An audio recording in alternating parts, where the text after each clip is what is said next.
السلام عليكم ورحمة الله تعالى وبركاته أصحابتو هاي سلام ميل وبو أجوكتان مانتا ومعالنتي لغاتني تضباط بشا barakeysan ee Ramadaan maanta waxaan soo dhaafnay qeybtii hore hadda waxaan joognaa 9 saac oo maalinimo salaada casr hadda la tukaraba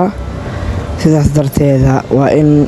aan salaada casr dabadeed aan u duceeyno dadka muslimiinta ah walaalaheena Falastiin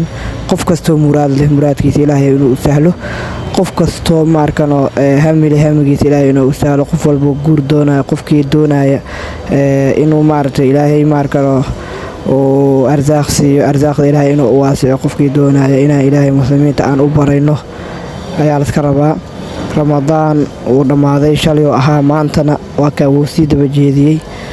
marka insha Allah ducada aan ku darno walaalaheena muslimiintaas aan u duceeyno insha Allah laba bari un baa noo hartay